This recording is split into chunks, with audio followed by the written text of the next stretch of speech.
Welcome, everyone. My name is Greg, and I'll be the moderator for the debate tonight that's titled, Does God Exist? I'm the pastor of a church started here in Eugene called the Gospel Community Church, and we wanted to facilitate a debate like this for three reasons. One, we believe it's important for Christians and non-Christians, or religious and non-religious, to hear both sides of an argument. Only learning and hearing one side of any topic doesn't do much to sharpen one's intellect. In a lot of ways, I believe it's better to know the opposite side of your belief system better than you know you're wrong, so you know what you're arguing against. Second, we believe a debate like this should not cause division inside of the community, but instead bring the community closer together through learning to value people who hold different beliefs than yourself.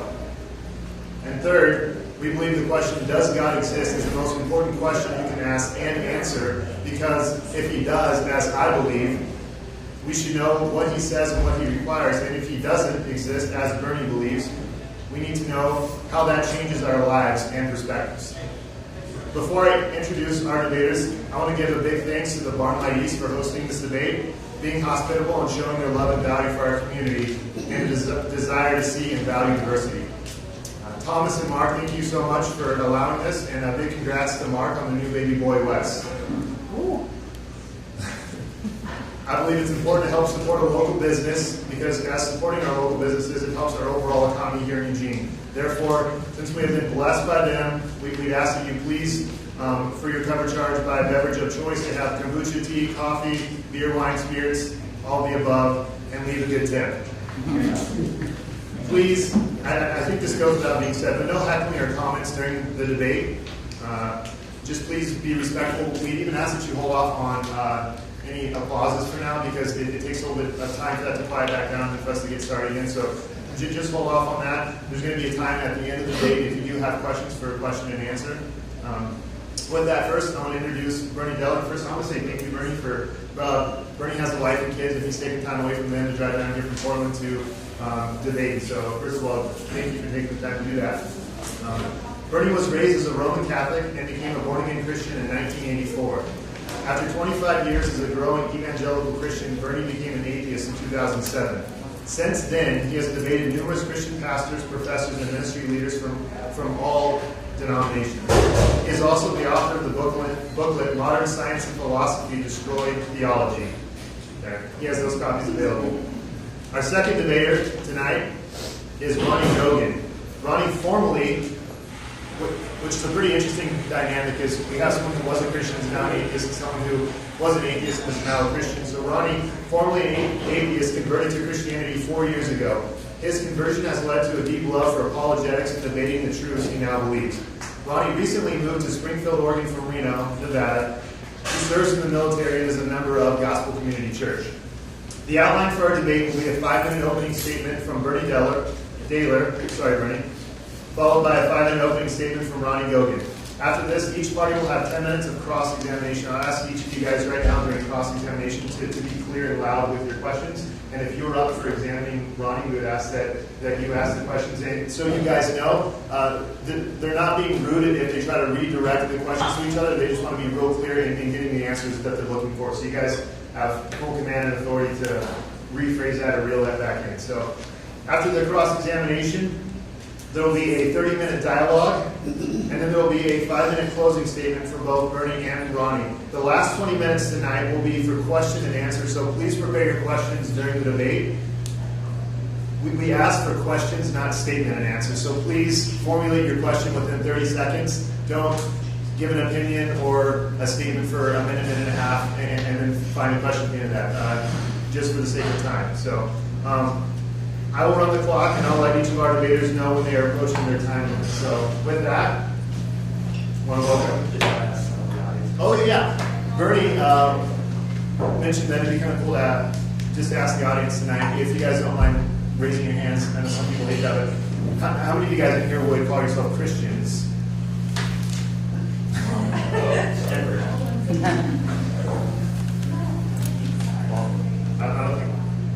don't think.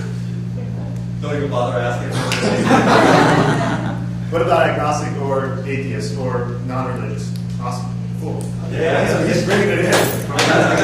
We have a seat up here in the front, by the way. Yeah. And one over here, too. There's room still. Yes. right. Hey guys, we plan on this debate being casual, but like I said, just trying to keep the chatter and everything down so that you guys can hear them well.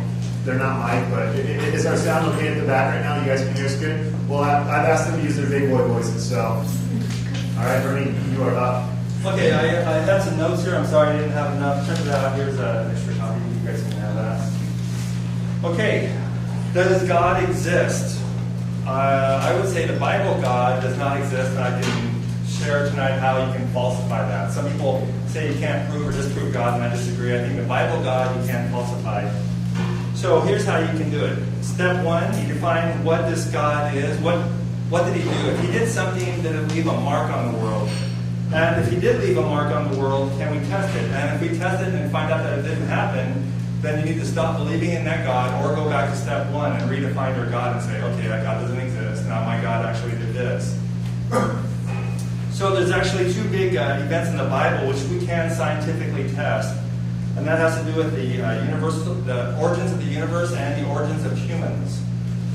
And so what we do is these two things are so important and interesting that it actually divides creationists into different camps. You have younger creationists, older creationists, and what we call evolutionary creationists. So we're going to start with the most literal interpretation. And I'm going to introduce a term. It's called ratcheting concordism. This is from an evangelical Christian who's also a biological scientist. He came up with this. His name is Dennis Enema. He has some YouTube videos talking about the evolution, the DNA evidence for evolution.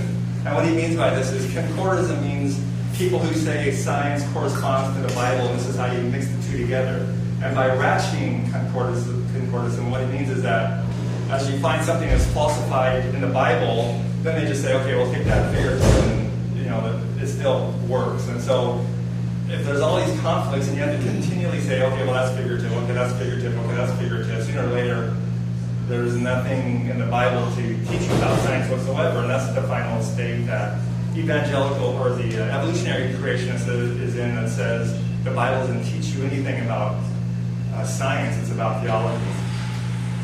So if we start with younger creationism, as made famous by Ken Ham at the Creation Museum and people like Kent and Eric Hovind, they say the universe is only 6,000 years old, and that's when God made everything about 6,000 years ago over a period of 6 days. With modern cosmology, we know the universe is about 13.8 billion years old. That's a factor of 1 million times off times 2. So that's quite a bit off. So that God does not exist. So then the creationists will say, okay, that's true. That God did not do that. Okay, our God, you go to the older creationists where they accept all of cosmology, but now they still have a problem with evolution. They say God made humans at one point. They did not descend from other animals. Okay, well, I'd like to introduce the idea that I think this is magical thinking. They're basically saying there's a time in history where there's no humans, and the next day, boom, there's humans. There's no whales, boom, God made whales. There was no birds, boom, God made birds. That's how they think God made everything. With evolution, we know there's no such thing as a first human, and evolution is a fact that it happened. How it happened is a theory.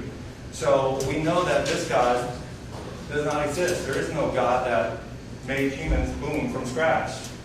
This is modern biology.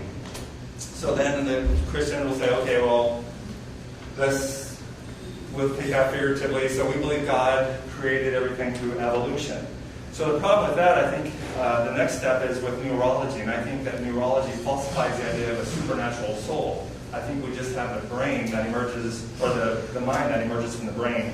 And I give 4 or 5 points about this. I'm not going to have time to go over this in my introductory statement. It's only 5 minutes. If you have the notes, you can ask me about this in the Q&A time. So here's the killer idea, though. If there is no supernatural soul, then the whole gospel doesn't make sense. There's no longer a hope of resurrection. There's nothing to resurrect. There's no soul. Minute left. Okay. And then additional to all this, there's philosophical problems. Like the New Testament has obvious myths, such as, if a snake bites you, you're not going to get hurt. Well, there's creatures that dance with snakes, get bitten and die. The problem of evil is another huge problem, which I'm not going to have time to go into, but we can talk to in the Q&A. And at the very heart of the gospel, it's nonsense. Basically, it says God killed himself to appease his own wrath. I mean, when you when you think about this whole idea of sacrifice and all this, it just doesn't seem to make any sense. God is supposed to be immortal, and here he died on a cross and came back to life again. And Jesus and God are the same thing, but yet God sacrificed his own son, and they're the same God, and this whole, it's just nonsense upon nonsense, it seems. So anyway, I just talked about the science and philosophy, so just a quick introduction. Time right there, actually. Ronny, you're up. Thank you all for coming tonight, and thank you again to the owners of the Barn Light for allowing us to use this venue. Please be generous to their staff, and I hope you enjoy the debate. Now, I'd like to start off this debate by recognizing that there is no king but Christ. My hope is that he would be glorified through this debate. Now, the question of this debate is, does God exist? Now, as a Christian, when I say God, I specifically refer to the triune God of Scripture. And I intend to demonstrate that he does in fact exist by the impossibility of the contrary. That is, that without the Christian God of the Bible, you couldn't even formulate that question in any sort of meaningful way. Now, before I land my arguments, I want to clarify this issue before it's brought up. What I will not argue at any point tonight is that those outside of the Christian faith do not do good things, or that they don't know truth, use logic, test hypotheses, or reason rational conclusions. I've actually met plenty of them that can do some of these things quite well. Sometimes better than I or any Christian I ever met can. What I'm instead saying is that without the Christian God of the Bible, you lack the essential conditions that must be fulfilled in order to comprehend such things as logic, science, and morality. First, logic. When my esteemed opponent accuses me of being illogical in my argumentation or beliefs, he assumes an absolute standard of logic or rationale that I have deviated from. For if there is no absolute standard of rationality with which one may deviate from, then all my opponent can say about my reasoning is that it's just different. Not that it's any better or worse, just different. For when he says he's being more rational than I, that would immediately assume a transcendent rationale, and at that point he would be borrowing from my worldview. Second, science. Science only survives based on the principle of induction. Basically, the principle of induction says that the sun will rise tomorrow because it always has in the past. So it's reasoning based off of our past experiences. This type of reasoning is circular and fallacious without the Christian God. For if I was to ask you, how do you know that the future will be like the past? You're stuck saying, well, because the future's always been like the past. So the principle of induction cannot on its own lead to the proof of the principle of induction, because that circle is broken by fallible human memory. Neither can the scientific method lead to the proof of the scientific method.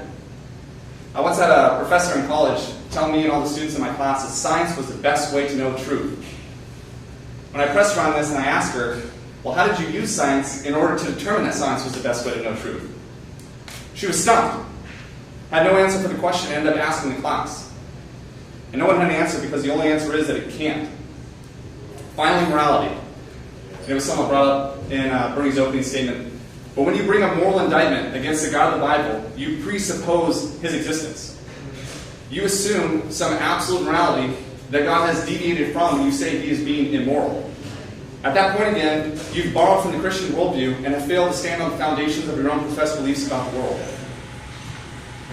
In this debate, I would humbly ask the audience to pay very special attention to what the debaters are saying and ask yourself this simple question.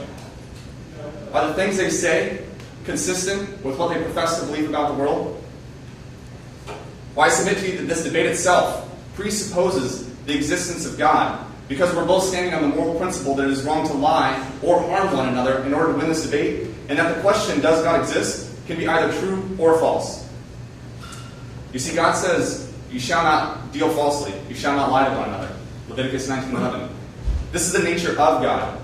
So as beings made to reflect his goodness, Christians have an absolute standard as to why we should not deal in falsehoods. Atheism cannot tell us why we ought not lie, especially if lying leads to more pragmatic results. At that point, why not do it? Also, atheism cannot tell us what truth is and how we can come to know it. To say a question could be either true or false assumes Christianity is true because it's the only worldview that can tell us what truth is and how we can access it. And inaccessible knowledge is just as useless as no knowledge at all. No other worldview can give us access to knowledge or define exactly what it is within its own framework. 30 seconds. Instead, when arguments are cast against the only God that does exist, concepts and truths from Christianity are borrowed in order to make an assault against it, as will be demonstrated through the cross-examination and open dialogue this evening. Thank you. Now we're going to move into a cross-examination. Bernie, will let you start. You have 10 minutes of cross-examination. During this time, you can lead with any of the questions that Ronny has just brought up, or you can lead with your own questions. You have 10 minutes, and the floor is yours. So, okay, please make your questions clear, and Ronny, please make your answers clear. Okay, I'd like to start with, I don't believe there's any evidence, good evidence, for the existence of God. So can you name me one evidence to deal with here? What's the best evidence for the existence of God? The best evidence for the existence of God, I would say the ultimate proof of creation, or the best evidence for God, would be His revealed word to us. So the Bible would be one, but also a general sense of revelation. So there's special revelation and there's general revelation. Let's just focus on one thing. So give me one piece of evidence for God's existence. So God has revealed Himself to us through His Word, through His Son Jesus Christ, and... So you're saying the Bible is evidence for God's existence? Yes. And what is it about the Bible that proves the existence of God? What is it about the Bible that proves the existence of God? Because I know the Bible pretty well, and I don't think it's evidence for the existence of God. So why do you say that's evidence for the existence of God? I think it's evidence for the existence of God because basically, I don't know if I like the term evidence so much. I guess, let me say this. The ultimate evidence for me that there is a God is that you're asking that question to me. So that because you're asking for evidence, you're assuming that we can know truth. You assume that we can know things about our universe, that it's uniform, and we can discover things. So I would say just you asking those kinds of questions would be evidence for me that there is a God. Specifically the God of the Bible. Yeah, I think that it sounds like it's kind of like circular reasoning when they say begging the question. For example, the examples, if you say like, why is the Bible God's word? Yes. Why? Because God said so in His word. It's kind of like self-referential, or it could be a bald assertion where you're saying something without any evidence. So just asserting that you can't know anything unless God existed. I mean, we wouldn't be here unless God existed. That's just an assertion. That's not evidence. I know I can't ask questions, but was that a question? Yeah, I'm still looking. It doesn't seem like evidence to me. Well, you say that I was using circular reasoning. Yeah, I'm still looking for evidence for God's existence. I mean, like, for example, do you believe that God made the world 6,000 years ago? Yes. Okay, so right there, it seems like we have an end of discussion because, I mean, honestly, it seems like you're not up to speed on modern science. If people have a different knowledge base, we can't have a reasonable discussion. So I would tell an apologist, a Christian apologist, a person who preaches defends the faith, you're not even in the game until you understand modern science. And because you don't accept evolution, you don't accept modern cosmology and modern biology, how can we even have that discussion? Well, you presuppose that that's all true. It's an academic question, and like we talked earlier, I mentioned that every state university, and some states like Oregon have three of them, Oregon State, University of Oregon, Florida State, every single one teaches evolution as a fact, that humans evolved from other animals in their curriculum. Not one teaches creation science or anything about God did things like boom, magic, goof kind of stuff. This is just a level of this is an academic thing. I mean, there's no question over it. It's not like they're debate. It's not a scientific debate. In science, it's a well-known fact that humans evolved from other animals. Can you formulate your question, Bernie, for Ronny? I guess I'm just. Let me just tell you my frustration and see what you have to say about it. How are we supposed to have an intellectual discussion when I don't believe your presuppositions. In my viewpoint, somebody is not up to speed. The knowledge base is not up to speed with modern knowledge. So I would say that that's a presupposition and still argument that's going on. I think you haven't clearly stated a case for evolution for all of us to sit here and say absolutely we 100% agree with that, with your presuppositions about evolution. So to sit here and say that it's a proven fact, I don't even think it is a proven fact. So I don't buy into that assumption outright from the very beginning. I don't think it is a proven fact. Okay, so I mean, it seems like is they going to go over evolution? I mean, I could bring up facts for evolution. How many people in here, can I ask a quick question? Yeah. How many people do not believe that humans evolved from other animals? Okay, so most of you believe, okay. All right. Okay, so have you studied the evidence for evolution? Yes. Do you know what pseudogenes are? Yes, I have heard of Okay, so pseudogenes. why are pseudogenes not overwhelming evidence? And just by themselves, there's so much more in DNA, but just pseudogenes alone, why is that not overwhelming evidence for evolution? Excellent. I think it'd be helpful just real quick for the audience to give like a 10-second or 20-second highlight of what pseudogenes are. So for example, with evolution, for example, our olfactory sense, our sense of smell, we can smell different odors, okay? We have thousands of broken genes that don't work anymore for that function. And the reason why we know is because they know what a gene is, because there are certain start and stop codes. And other animals have these genes that work, and rats and dogs and things like that. We can see we have the same exact gene, but they're chopped up or they're missing bits or something like that. They no longer work. So we can see busted genes.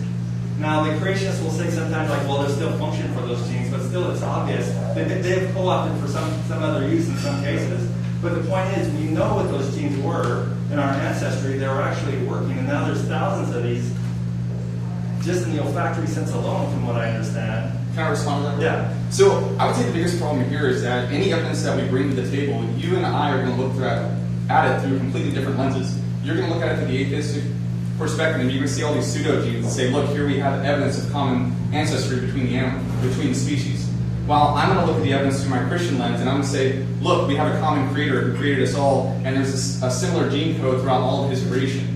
So the evidence is kind of pointless because you and I are both going to interpret it different ways. But it has nothing to do with being a Christian. I think it has to do with looking at the evidence, because there are Christians like Francis Collins. There's evangelical Christians. There's a YouTube video with Dennis Bienema, who's an evangelical Christian. He's a biological scientist. He gives a tutorial on the evidence as seen in the DNA, and he's an evangelical Christian. About 3 minutes left. So, I mean, it has nothing to do with being a Christian, so you can't say it's a Christian atheist thing. Well, he may have some presuppositions that put him in a corner to where he feels he needs to bend to whatever modern science is saying. His testimony is that he actually wanted to disprove evolution. When he was studying for his PhD, he was a creationist up to even getting a PhD, and when he ran across his paper as a PhD, he says, okay, that's it, I accept evolution, but he said he didn't have to worry about becoming an atheist because he knew going into that there was other theistic evolutionists, so he knew there was a path for him as an evolutionist to still believe. I'm going to reel you guys back in, Bernie, because you only have about 2.5 minutes left to ask whatever questions at this time that you have for Ronny to give an answer. Okay. I just think I don't think it's true that it's a Christian versus atheist thing. I think it's a matter of knowledge, and I was a Christian. I accepted evolution. Then finally, I had to leave the faith. But I don't think it's because I don't think a Christian sees things differently. I accepted evolution as a Christian and remained a Christian because I knew other Christians that were evolutionists. So it's not about being a Christian. But the evidence itself doesn't speak. It doesn't say anything. It doesn't say evolution is true. It's just evidence, and then we have to interpret what exactly the evidence is. And we do that according to our presuppositions that we hold already. No. It's not about pieces. It's like seeing footprints. If you see footprints, you know somebody walked from here to there. If they said they flew, you can say, you did not fly. I can see your footprints. But the footprints didn't say, hey, somebody walked this way. You had your presuppositions from your past experience in the world to know that when I see footprints, that somebody has walked here. So you have a presupposition. Somebody who's never seen footprints in the sand before may have a completely different theory than what you have. So our presuppositions will affect how we interpret the evidence that we come into contact with.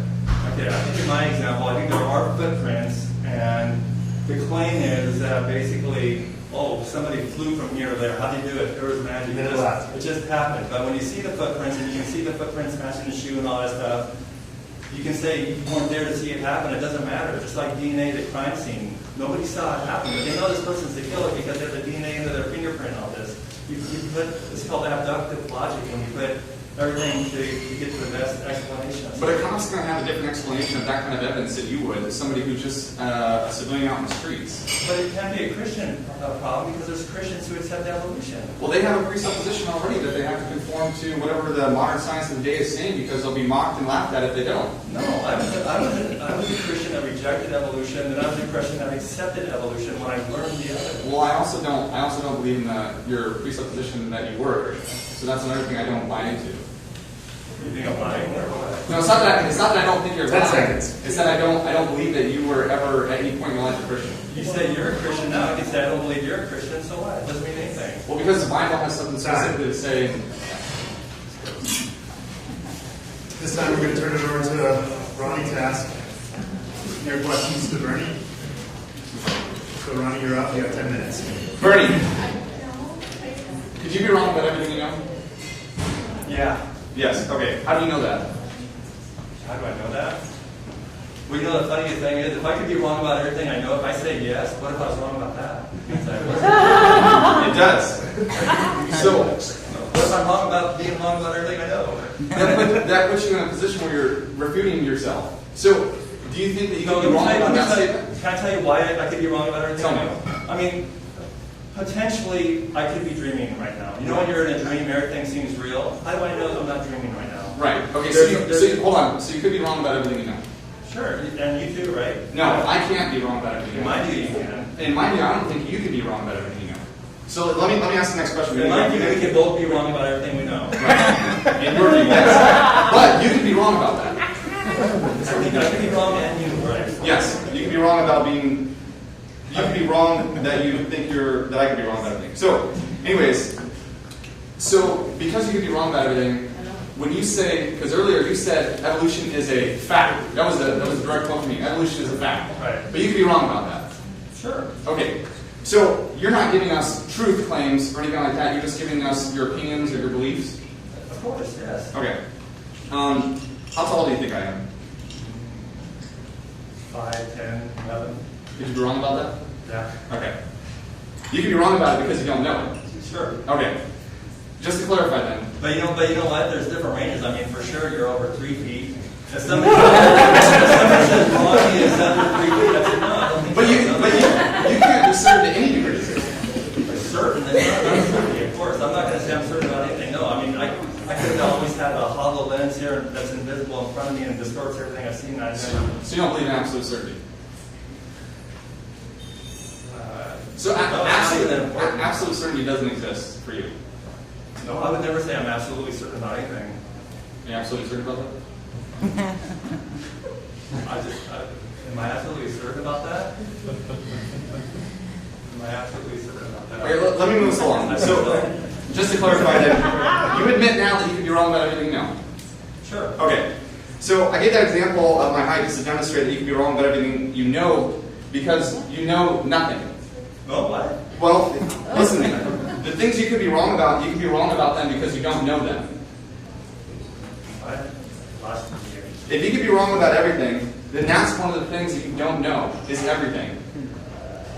Right, I mean, I could be dreaming, I could be in the Matrix, I could be... All right. So now, in a debate about truth, you admitted within the first couple seconds of my cross-examination that your worldview does not have access to absolute truth. It's not... I don't believe any of us know everything, so I'm not sure... Well, I'm not saying you need to know everything, but you can know some things. Not 100% certain. Like I said, we could be dreaming. Let's continue. Do you believe the best way to validate a truth claim is through empirical observation? That and logic, also deductive logic is another way. Deductive logic? Mm-hmm. Well, explain deductive logic real quick. How do you define that? There's a form of logic called deduction, where it's called a syllogism, where you usually have a if A then B, A therefore B, and so basically you okay. So you're talking about the infinite regress? No, I'm talking about deductive logic is a form of logic that's called deductive logic. So you believe in the laws of logic? Sure. Okay. Are you a naturalistic atheist? Yeah. So is this a fair assessment if I say that all you believe in is matter and motion? All I believe is matter and motion. Or matter and energy, or matter? Well, matter is kind of, at the Big Bang there was no matter. It's just energy. Okay, so as a naturalistic atheist, what is that? What is a naturalistic atheist? It means nature is all there is. There's nothing supernatural. There's no magic. Okay. So The natural world exists. There's no ghosts and goblins and all that.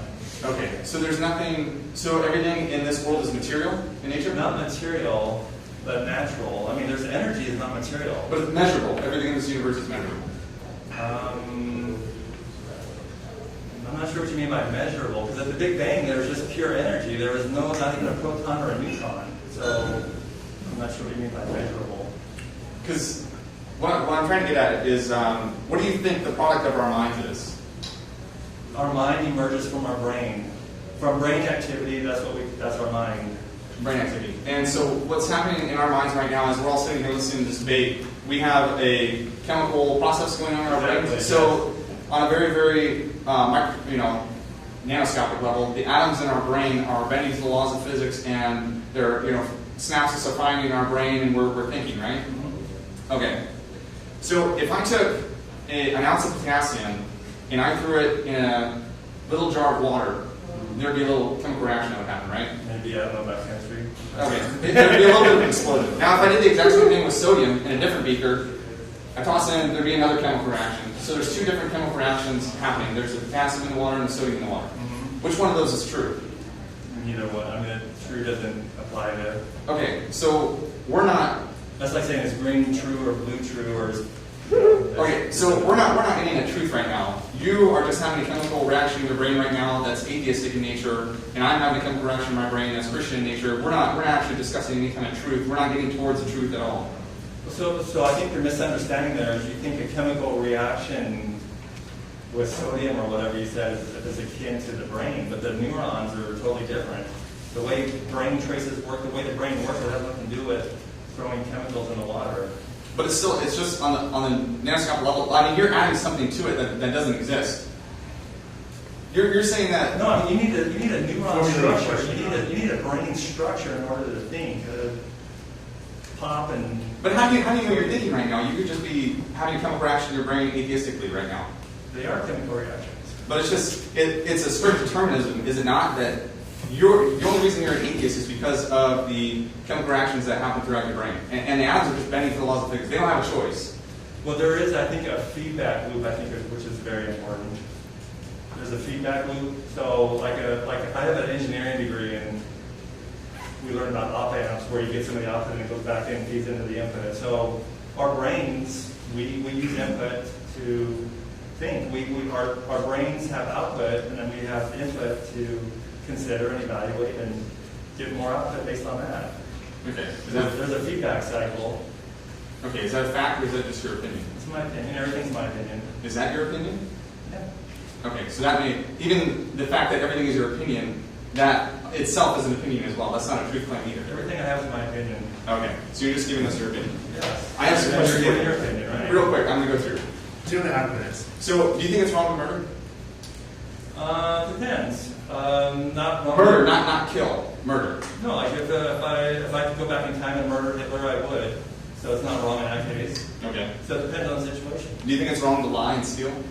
Again, it depends on the situation. It's good to lie to Hitler. If you're hiding Jews, it's a good thing to lie. Is it good to lie in a debate about truth? So what? Is it good to lie in a debate about truth? 2 minutes.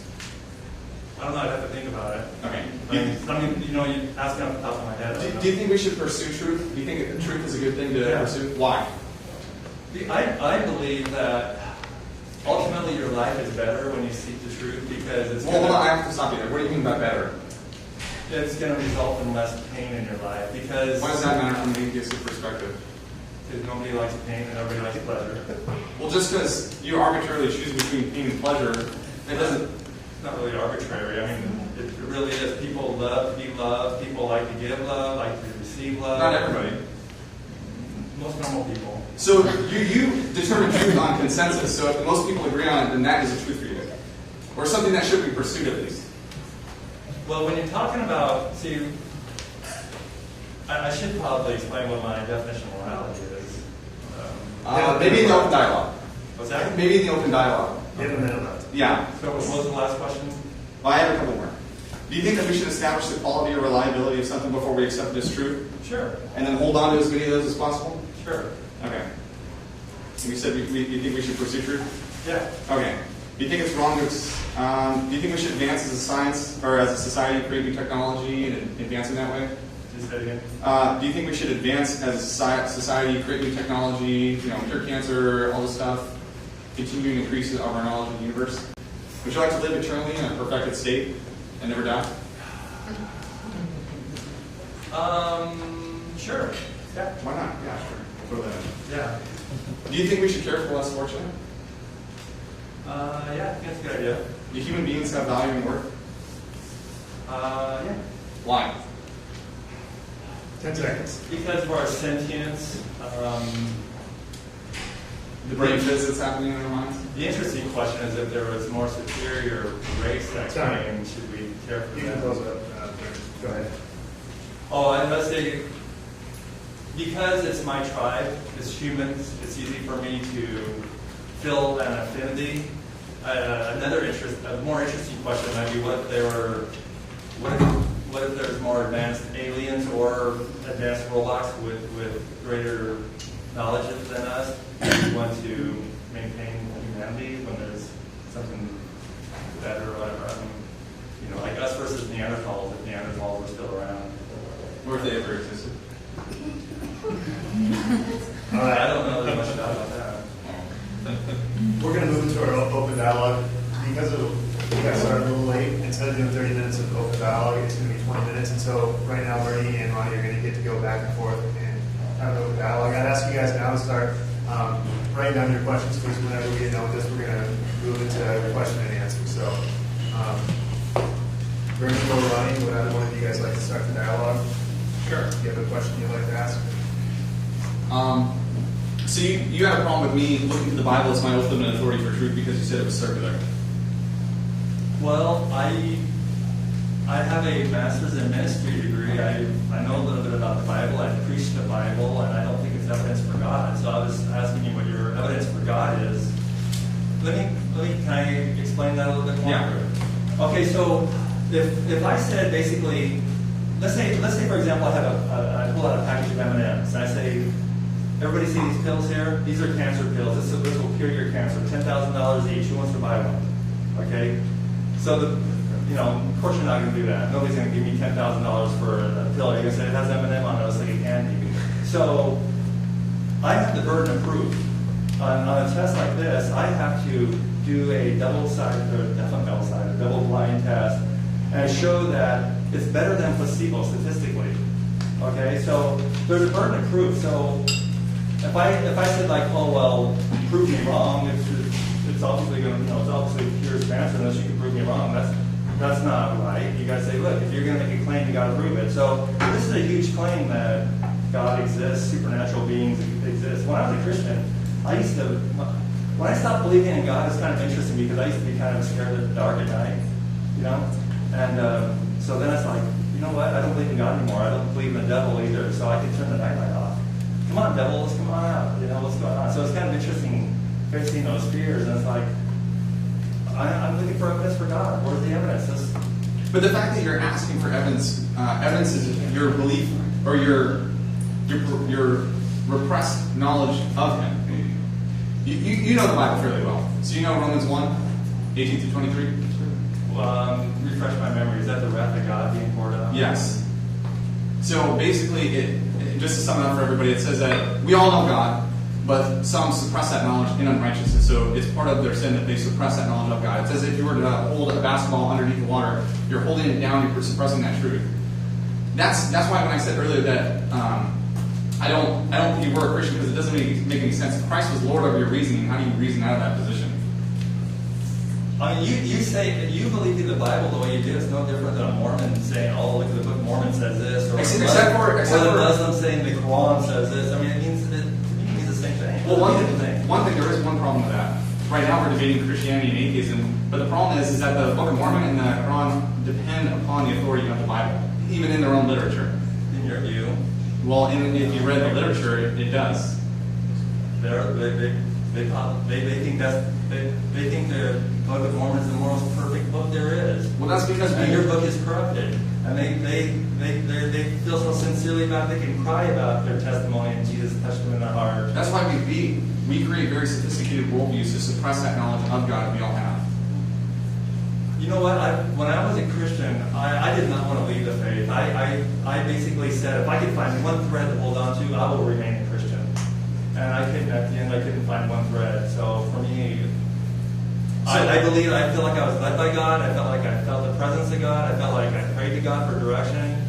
I felt the love of God. Whenever a Christian says, I know God exists because I can feel it in my heart, I've been there. I know that. Well, I'm not making that argument, but...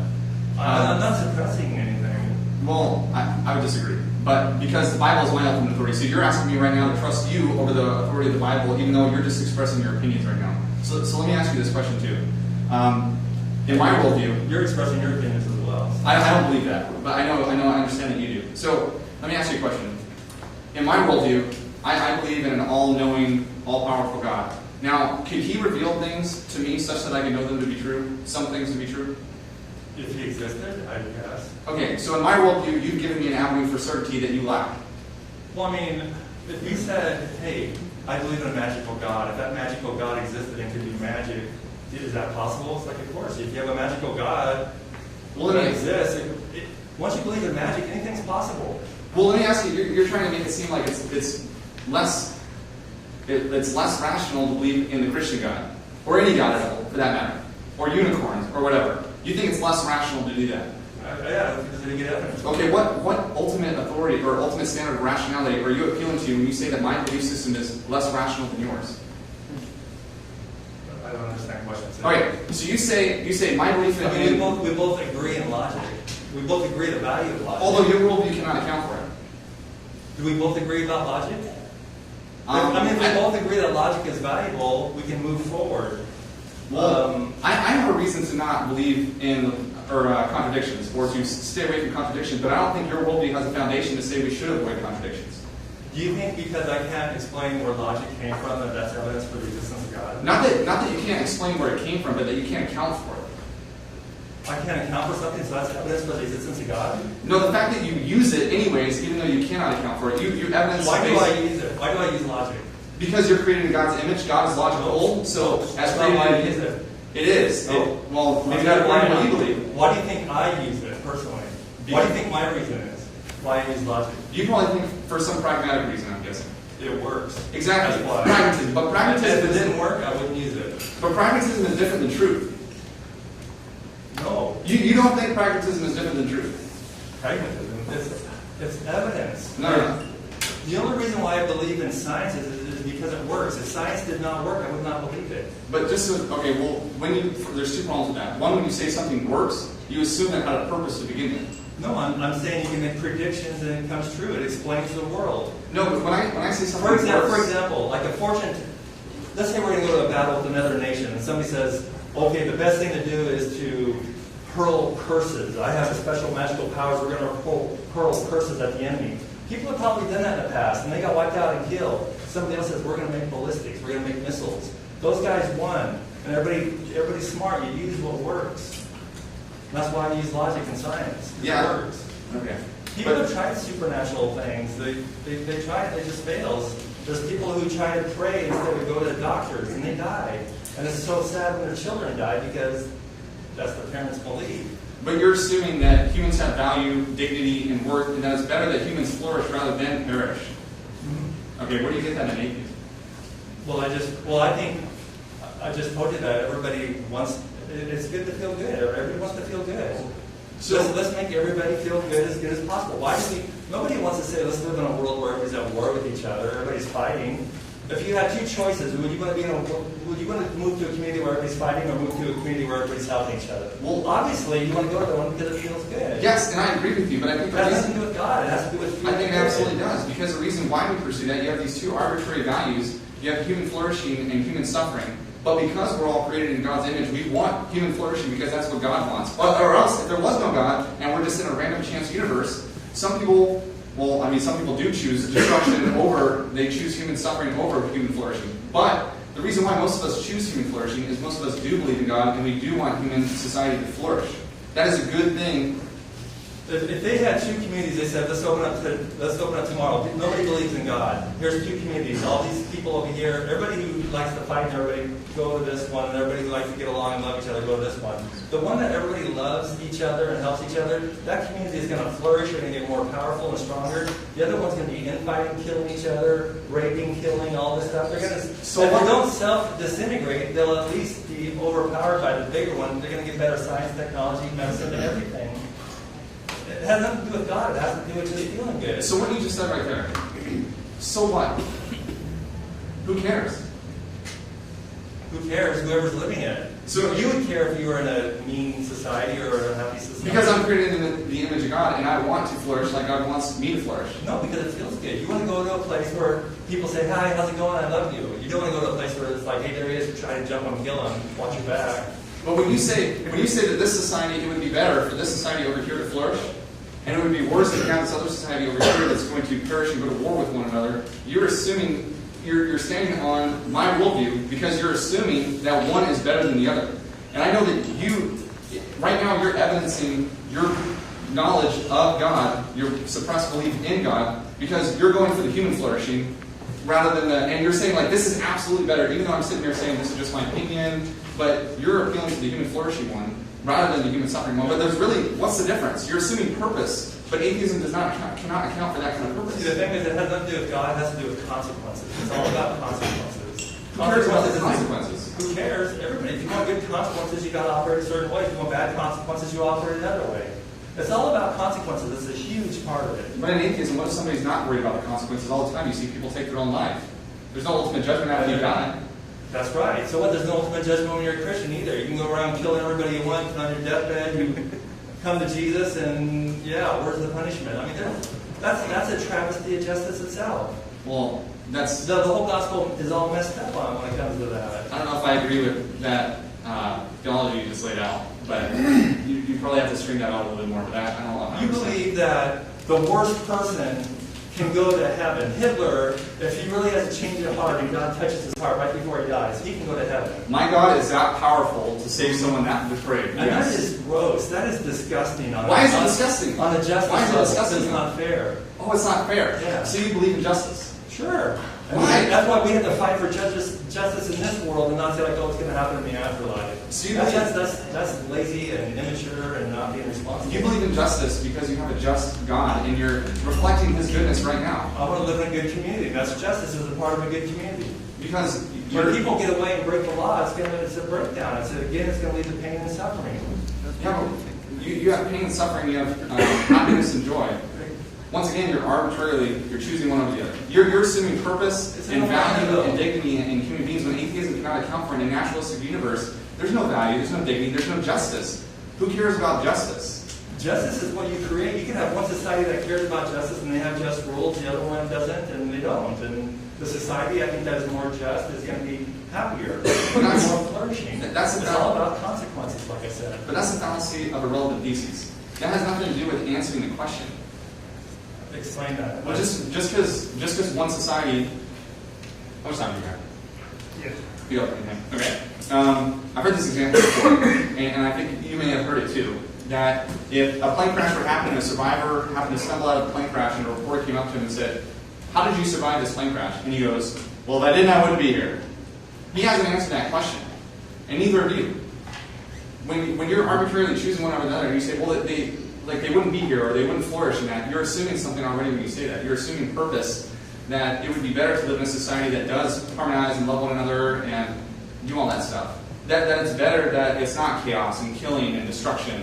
Yeah. Well, I don't understand why that's not obvious.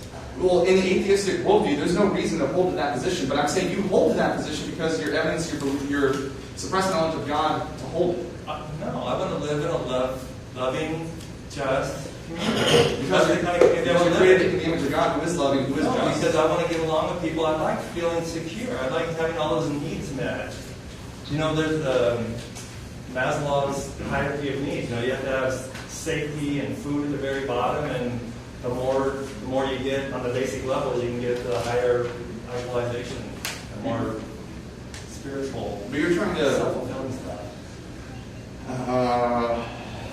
So you're trying to say that though, that all these things like fulfillment, this is good. These are good things that we should pursue. Okay, but within the framework of your own worldview, what I'm saying is, as an atheist, a naturalist, a materialist, or I don't know if you necessarily hold to the materialist worldview, but there was a Big Bang, and now we're here, and we have synapses firing in our brain, random chance universe. Now all of a sudden we should care about the good of others. Yeah, for a good community, yes. For a flourishing community, yeah. That's what morality is all about, is how to develop a flourishing community.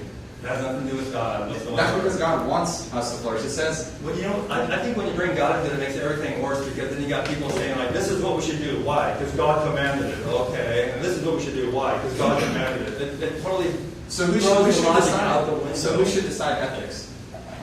Like I said, largely, from my own study, number one is largely consequentialism. Another good principle is reciprocity, which is treating others as you want to be treated. Another one is individual rights, which means let people do what they want as long as they don't hurt others. And the reason why I came up with those is because they kind of answer different moral questions in different ways from different aspects. Because some moral questions go on one principle more than another. But the reason why I chose those is because they all have the end goal of having a flourishing community. But some people could want to be treated in a way that would be harmful to others. There are mentally sick people. They are. Okay, It's true. so should they still be held accountable? Accountable? Sure. Okay, let me ask you a question. When Hitler did what he did, you brought up Hitler earlier. When Hitler did what he did he know that it was wrong?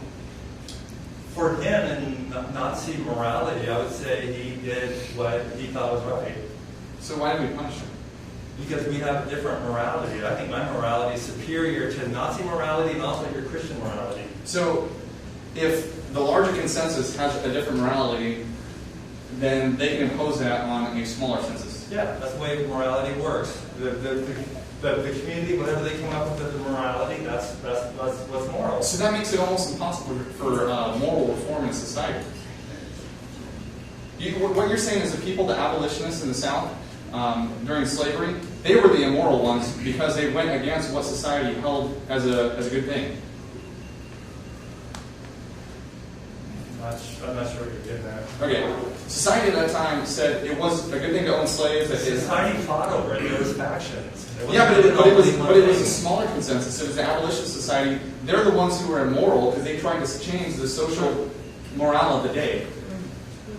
I think one of the things in the history of the United States is, one of the things we've come up with is, we changed up. One change that's changed in the morality principle. It used to be like what the majority want. The majority want this, then that's what we get because we are democratic or something. But there's another principle that came up with the individual rights, which says there's a minority over there, but they want this thing, and if it doesn't bother us, that's fine. So in other words, if they want to practice Jewish faith over that area, that's fine. These guys over here with the Bible in their school, that's fine. Maybe they could have the Quran in their school or whatever, that's fine. So now you're saying that it isn't the majority of the society that chooses the moral ethic of the day. So now you're saying that you're not holding to that. Well, the moral ethic that the majority of the society has is basically individual rights at this point. It's like if that community wants to do that and it's not hurting anybody else, so then it's okay. So it's basically like, for example, homosexuality. You can say, hey, I find it icky, but I'm not going to make a rule that nobody can do it. It's like if these guys want to do it and they don't bother me, then the new moral philosophy is like, well, they're not hurting anybody else. Give them the freedom to do what they want as long as they're not hurting anybody else. I feel like we're beating a dead horse at this point. We have like 4 minutes left. Let me ask you this. How do you know that the future will be like the past? I don't know it, but it's a reasonable conclusion. It most likely will be. Okay. How do you know that to any degree that the future will be like the past? We don't know it, but it's most likely because that's what we've observed so far without any change. I mean, it's been... I'll give you guys about a minute. It's been solid, repeatable. So that doesn't seem to make a lot of sense to me in a random chance universe that you would hold to the principle of induction that the future will be like the past.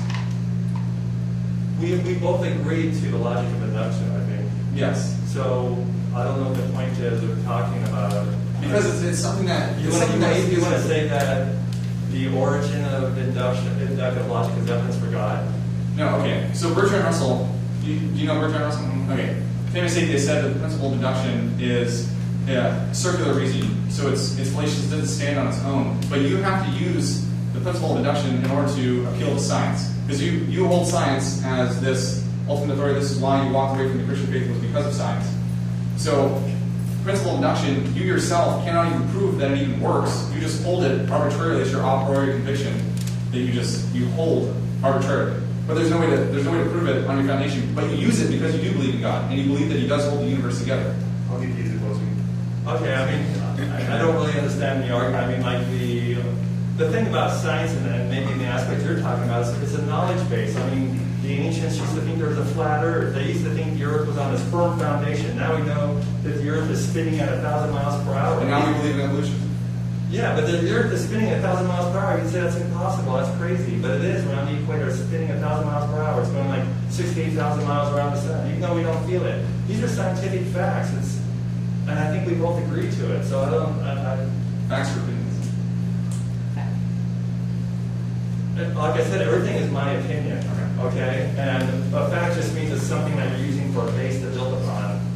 So when everybody in the academic society agrees to it as a baseline building block, we call it a fact. Stephen Jay Gould once defined fact as something so obvious it'd be perverse to ignore it. That's how he defined the fact. We're going to move into our closing statements, and then we'll do question and answer. Bernie, since you open, we'll let Ronny close with his closing statement and then close. Okay. So basically, I don't think there's any evidence for the existence of God. And I think all the claims, some of the easiest claims to show that the Bible God does not exist is if you think the universe is 6,000 years old, that's obviously wrong. If you don't believe in evolution, you're obviously wrong. These are obvious facts. If you still want to be a Christian, the only option you really have to do is to accept evolution. And for me, I don't think that makes sense because of other philosophical issues. And also, I think with modern neurology, we can show that the soul doesn't work, doesn't exist. It's just the mind that emerges from the brain. This whole idea of a soul, I'd say, is superfluous. I mean, it's something that can't use it. So, I understand that humans, we have been bred from other creatures, and so one of the things that was bred into us is a survival instinct. We are deathly afraid of our mortality. It's very natural to want to be in denial and say, oh, we can live forever. And that's what heaven and hell is all about, is the hope of the eternal life. So I just think part of being sober-minded and smart is understanding reality and grasping and coming to grips with it. And when somebody close to you dies, you don't have to say, I wonder why God took her, or I wonder why God took them. That's nature.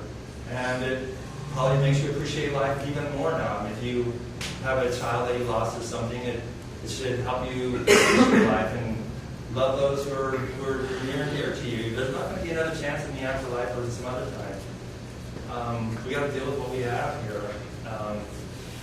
So I'll leave it with that. My appeal is to live in reality and modern knowledge. The Bible is written with an ancient and long scientific outlook, and I think it's very sad for people to, in our modern age, to go by this ancient scientific fact base. It's totally ridiculous to think that the universe is 6,000 years old, to think that we were created by magic. Boom, there's humans, or boom, there's whales and fish and all that, and believe in a worldwide flood or any kind of a flood where all humans were killed except for 8 saved on the ark. It's pretty sad that people in our modern time, with all our modern knowledge, still believe this. So,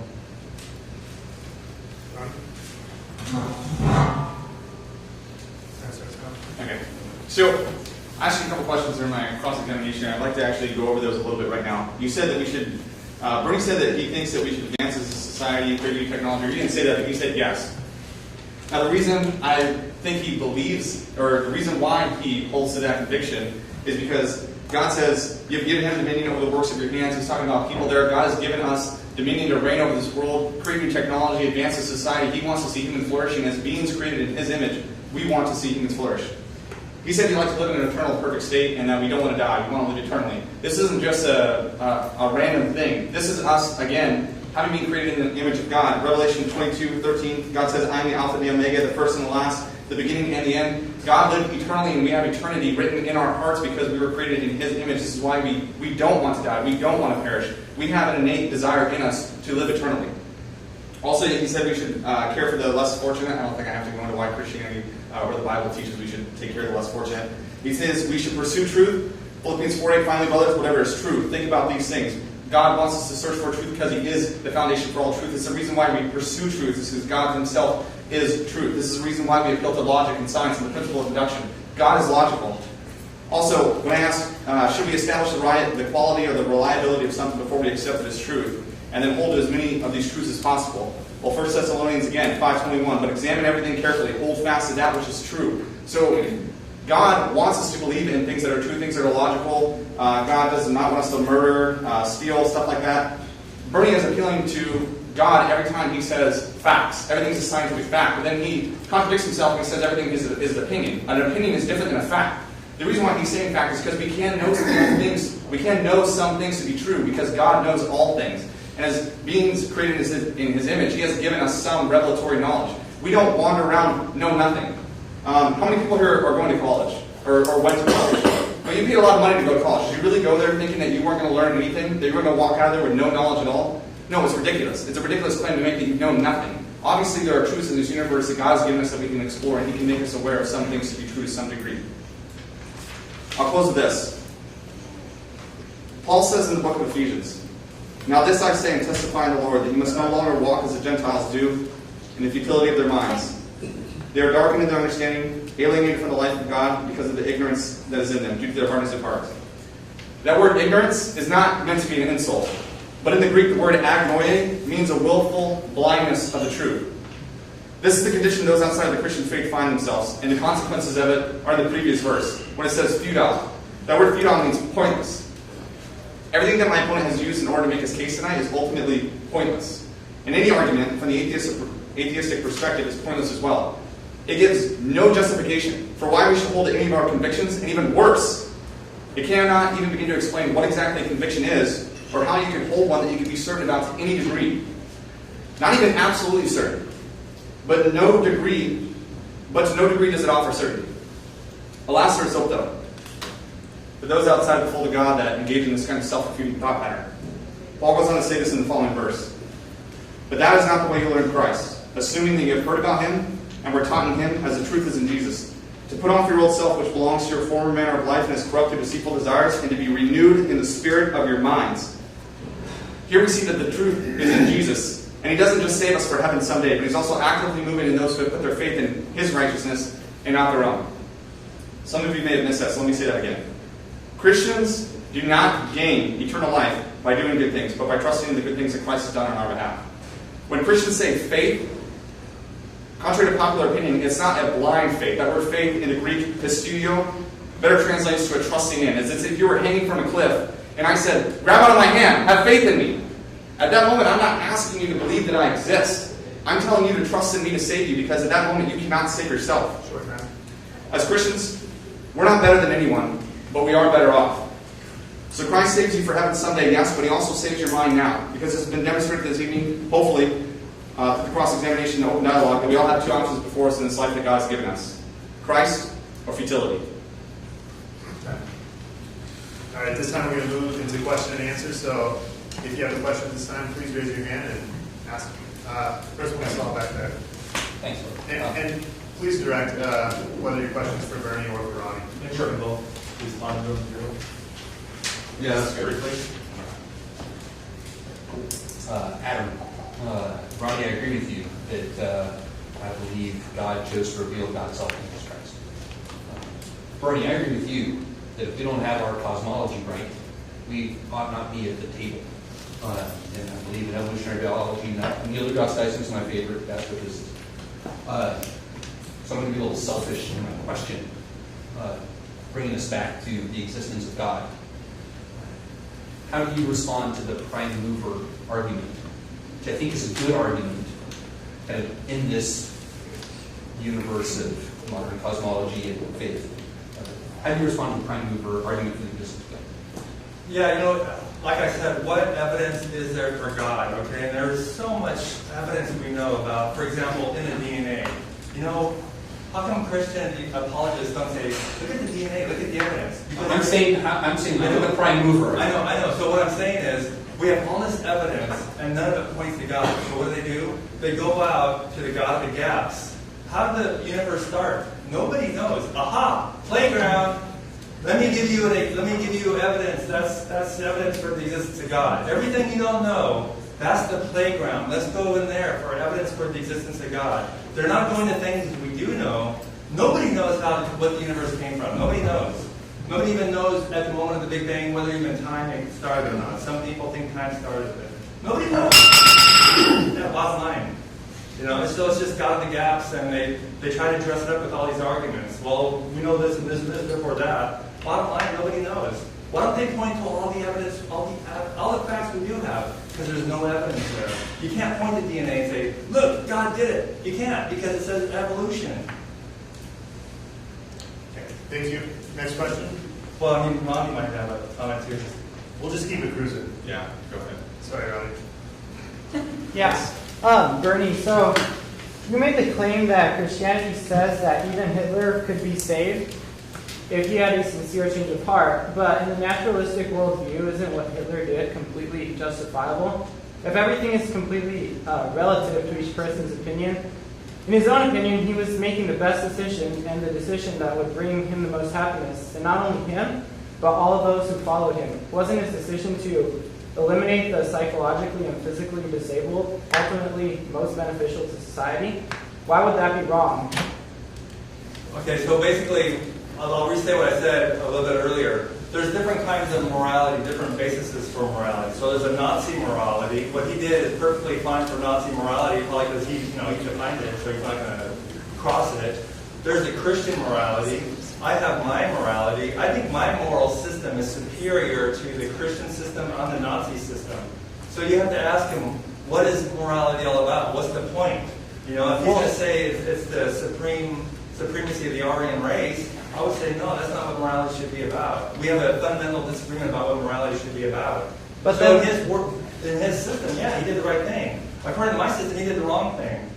According to the Christian system, he did the wrong thing.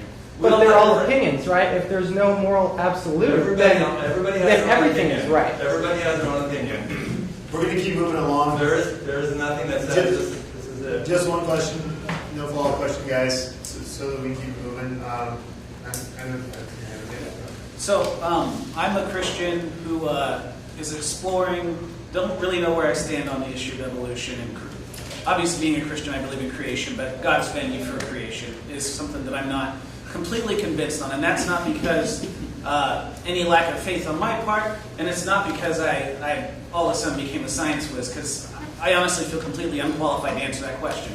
But what brought this to my attention was when I was doing my Hebrew class in Bible college.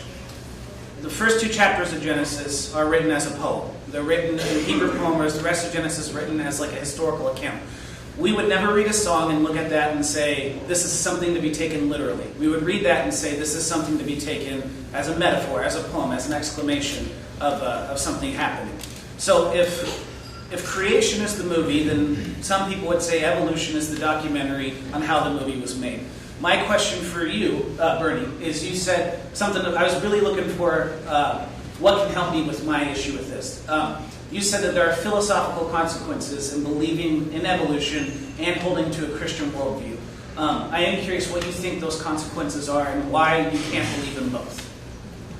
Okay, so I almost left the faith after accepting evolution, but I didn't. But then I went into neurology. But I mean, here's the biggest problem though with evolution and Christian theology. I mean, if you want to present the gospel to people, normally there's a sin of Adam, and we all inherit this sin, and Jesus undid all that. The thing with evolution is there is no first humans, there's no first of any species, because evolution happens over a time and within a population. There's no such thing as the first human. So if you believe in theistic evolution, how does soul come into a creature? I mean, supposedly the soul was given at some point. I mean, if it was a group of people, if this group of people now mate with a the soulless people? I mean, there's soul people mating with soulless people, or same thing. If God just picked one guy and says, "Okay, you're Adam, now you're the first human." I mean, maybe Eve too. Okay, well, their kids mated with other people, so you got people with souls mating with people with no souls. How do you know you're not one of the people that's no soul still? Maybe you never got in line from their descent. I mean, I've never heard anybody articulate anything that made sense. We're trying to figure out how the soul came into being, and everybody has a different. In Christian theology, everybody has a different idea of even what a soul is. Some people think all the animals have souls. Some people only think only humans have souls. What's the difference between a soul and a spirit? Every denomination will give you different answers on all this stuff. All right. We'll keep moving along. So a lot of what you guys talked about tonight is like way over my head on ologies, isms, and all this stuff. But one thing that stuck out was 2 times where he said that your morality is superior to the Christians. So I guess my question is, my limited understanding of evolution and survival of this and all that stuff, why do Christians still exist? Why are we here? What's stopping you from just wiping us all out? So the superior human can continue to flourish and live in happiness and be trapped in Yeah, I think one of the confusions there is the theory of evolution explains how species develop. You get one species from another species. The theory of evolution is not supposed to say this is how morality should exist. Now, the interesting thing there is you can study morality and see how it evolved. For example, there's a guy who wrote a book called The Primates and Philosophers, and he talked about how you can see rudimentary forms of morality in chimps and all kinds of other animals. So you can see how morality develops, and we have these bigger brains and more powerful brains, and so we have a more advanced state of morality. But it's interesting to see how other animals, they've actually taught monkeys how to gamble. And it's kind of funny to see what they do, and they've learned some things about things. I mean, they actually had to teach them how to use a token and how to get some kind of value and stuff. I think they're capuchin monkeys or something. But I could be wrong, correct me if I'm wrong, but what was the question more along the lines of why not just kill everybody if I believe in evolution? Well, no. If If an atheist worldview, if your morality is superior to the Christians, then why not just get rid of all the Christians? Is it just to boost your ego? Or? Well, I believe morality is all about a flourishing community, and I don't think we should be killing people that we disagree with. So that's one reason why I don't think we should be violent to other people that we disagree with. I think we should do it through educational ways. Personally, I love a peaceful revolution, so I think the Bernie Sanders thing is a possible chance here of a peaceful revolution. So, yeah, cool. Next question. If anyone has some questions for Ronny, that'd be great too. Caleb's over there. He's got to stand up for a while. Okay, yes. Great. Hey, you guys. There's a quote by Stephen Novella, but it actually ends in a few questions, and I'd be curious to know your answer on it, Ronny. It goes, what do you think science is? There's nothing magical about science. It's simply a systematic way for carefully and thoroughly observing nature and using consistent logic to evaluate the results. Which parts of that exactly do you disagree with? Do you disagree with being thorough, using careful observation, being systematic, or using consistent logic? So I don't disagree that we should use science. I think Christians should use science. I think that we're the only ones that have a reasonable justification for why we should use science and appeal to the uniformity of nature and the principle of induction, because we can actually account for these things. We have a God that holds the universe together. In a random chance universe, we don't have science. That's not something that exists in an atheistic worldview. Now, a couple times he said science disproves God, but that's impossible. If God is supernatural and science studies the natural, how is science ever to detect a soul or God himself? It's impossible. Science cannot delve into the realm of whether or not God exists. It's supernatural. Now, science can better help us understand the world we do live in that God has given us, and I believe God has given us very good tools in order to do science. But I don't think science can touch on whether or not we have a soul, as you said, through neurology. I think that's absolutely absurd, considering that a soul would be supernatural, outside of the natural, so science should not be able to determine whether it's there or not. But I think science is a good thing. I think we should use it. I think a lot of good Christians do use science. Isaac Newton, there's plenty of them. I can go on forever. Just a quick comment too. Yeah, I think the question was for Bernie as well. Well, I just want to make a quick comment on it. One thing Ronny said too, just to repeat what he said too, is that for example, I said there's evidence in the DNA for evolution, and he says, well, it depends on your preconceptions. He says, I can look at that evidence, and I have a different appreciation. So he's claiming that how you look at the evidence can interpret it differently, right? Yes. So I think that's the big answer that Paul should have gave. Right? I disagree with it, but Great question. Yes, Barry. My question's for Bernie. Your main gripe with the Christian God seems to be a lack of evidence. I was wondering how you felt about concepts like the multiverse or aliens, concepts that may seem that it could be argued that there's not a lot of evidence for them. I was wondering if you accept or were open to ideas like that, and what made, and if so, what made them different from the Christian God? well, the multiverse, like I said earlier, that I think this whole question is just beyond our ability as humans right now. It's an unknown, and so I would not say nobody knows this or this is some kind of evidence for the multiverse or something like that. I think multiverse is a theory put forth there trying to figure out what it is, but I don't use that for or against God. I said, let's look at the evidence. If you say your God did things that touched the world, such as created the world 6,000 years ago, that's falsified. If you said he created humans from scratch, that's falsified. If you said there was a worldwide flood that killed all humans except for 8 saved on a boat, that's falsified. There are certain things that are falsified, and I believe, I didn't get into it, but I believe we can also falsify the whole idea of the soul, and if you can do that, then it doesn't make any sense to believe in the resurrection, because that's all about the soul. So, Yes. The question's for Ronny. You talked about morality, and you talked about, using an example of slavery. I'm wondering how you reconcile the explicit verses in the Bible that condone slavery with our understanding that slavery is immoral. One thing I did not say that slavery was immoral. So that's something I did not say. Now this, Right. and I don't want to go on forever about this, but the slavery in the Bible was a lot different than the God slavery. says it's not. Right, the slavery in the Bible was a lot different, or the slavery during that time was a lot different than the slavery during the South. It was more of an indentured servant. So if I owed you debt, and Can I pay for you? no, not this. This is different, and I want you to hear what I'm saying real quick.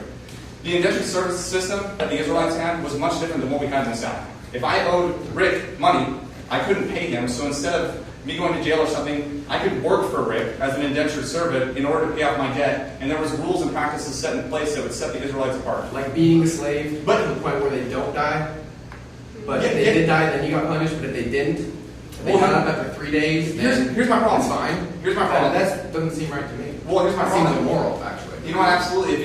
Here's the problem, though, and I said this in my opening statement. When you bring a moral indictment against a God, you presuppose an absolute morality. You're upset right now because you have a problem with beating people almost to death. Now, I'm not presupposing absolute morality, but I am presupposing a morality. Well, you're just giving us our opinion. Why should we say that your morality is better than God's? Because it works. But pragmatism does not lead to truth, as I said with Bernie. So Yeah, you bring the moral indictment against a God. True. You bring the moral indictment against a God is silly, especially from the atheistic perspective. I mean, we all. Let's steer this away from a dialogue real quick, though. Right, sorry. And leave it with a question and answer. So, Is slavery immoral? Let me just answer real quick. Is slavery immoral? Is my question. See, you'd have to define what you mean by slavery, because that's Owning another person. owning another person. Yeah. No, I don't think that's moral. Okay, thank you. But the indentured servant is different than slavery. So, So my question is for Bernie. Bernie, you say that atheists, like, they know that there is no God, but tonight you said that you could be wrong. So aren't you moving from more of an atheism to agnosticism, or could that be said? no, I think it's a healthy mindset to always have the attitude you could be wrong about anything, because that means you're open to learn. If you have evidence, I will consider I would change any belief I have. Nothing is sacred and holy. I will change any belief if you can give me reason for it. But could you prove 100% that there is no God? No. Well, I would ask you the same question. Can you prove 100% there's no Santa Claus? I mean, if Christmas magic is real, Santa could be real. So, I mean, to me, Santa Claus and God are exactly the same thing. They're both imaginary characters. There's no difference whatsoever. Darth Vader could be real, like Satan. I mean, to To me, they're the same. Darth Vader and Satan, the odds are about the same. So, Okay. Next question. Yes, sir. I'm not sure about the agenda here. We were directed questions here. Do we give our own experience in supernatural to science? Just Our questions. own testimony, or do we listen to your answers? Yes, so just straight questions, and you have about 30 seconds to formulate your questions. So not statements or... So we only can ask questions. We can't make our own statements. Yes, sir. Okay, I'm out. I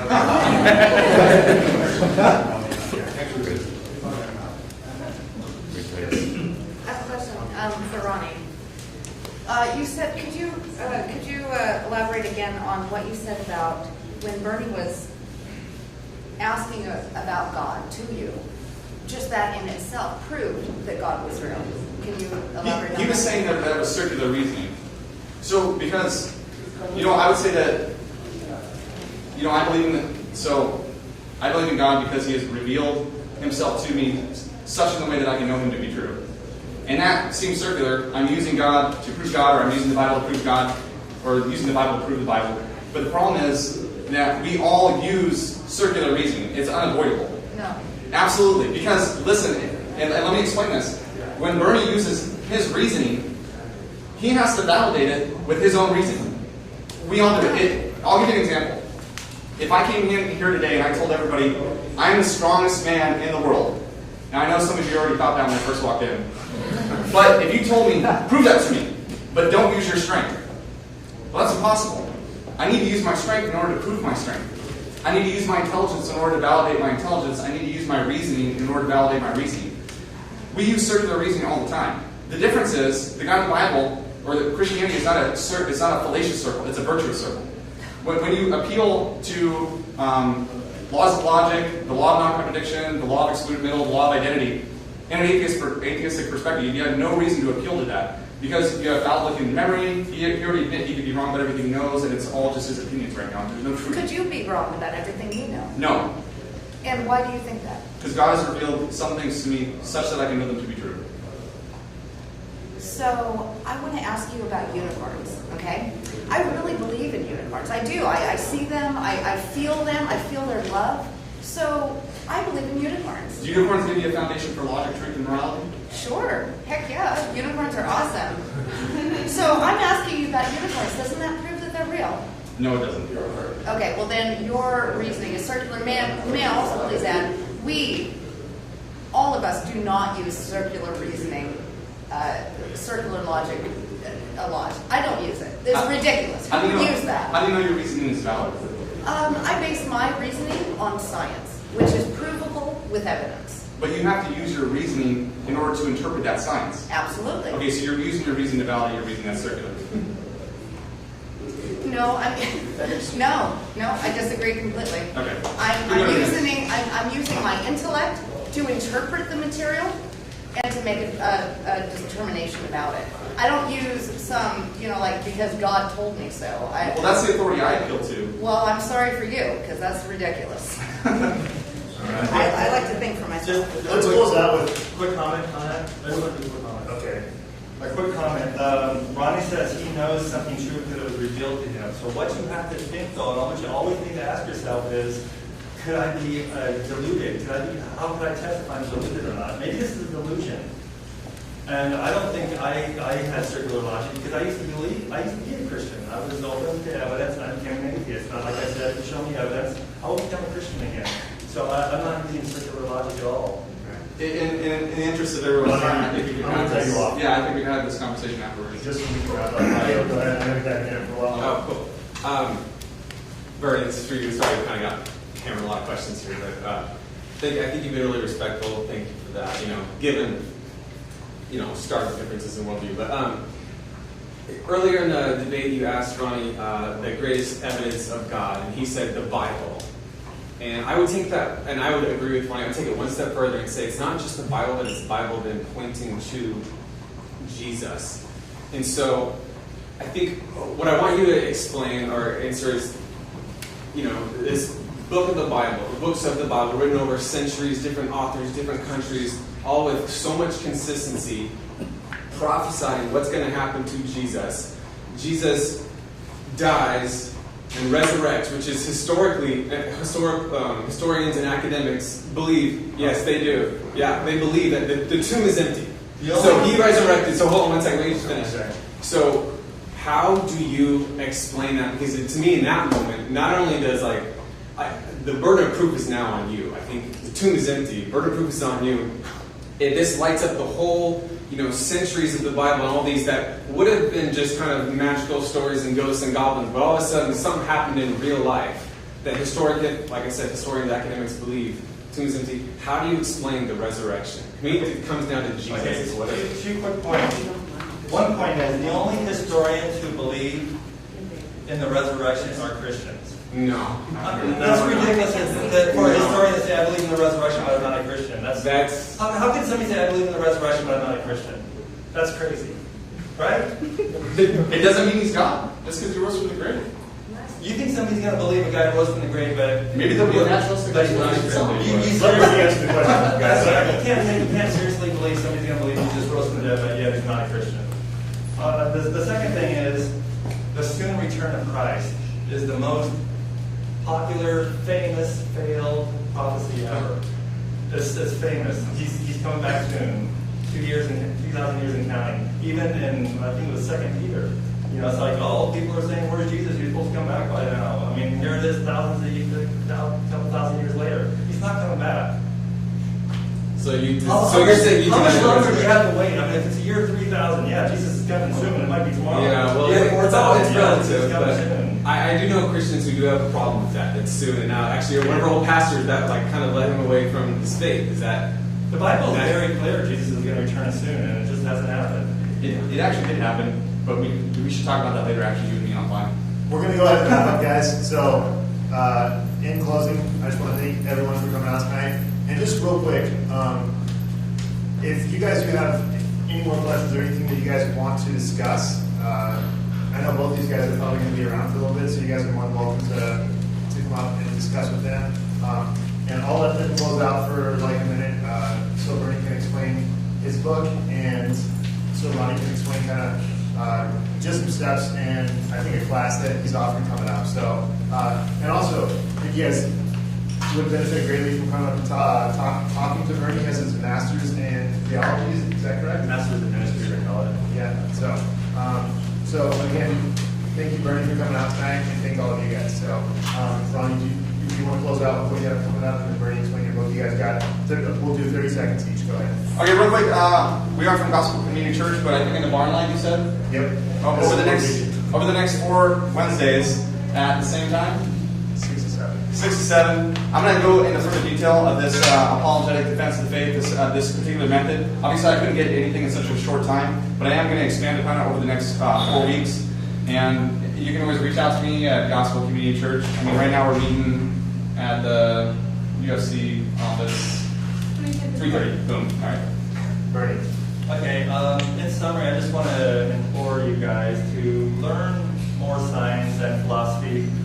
I think the reason why so many people believe in God is because there's so much knowledge out there that we don't know. So, for example, you can know everything about biology, be convinced that evolution happened, and not know anything about cosmology. And so somebody says, "Hey, the Earth was created 6,000 years ago." Okay, I guess I believe in God. Or you can believe everything about cosmology and know about the Big Bang, but not know anything about biology, and say okay, well, humans were just made like that. So, in neurology, Bible history, how the Bible was created. Like Mark Herman, he's somebody I really like a lot. He's a Bible scholar. He was a Christian, became an atheist or agnostic, or just doesn't believe in Jesus anymore. There's a lot of debates, like from him you can learn from. So you really gotta really look at both sides. Don't be a Christian and listen only to your pastor.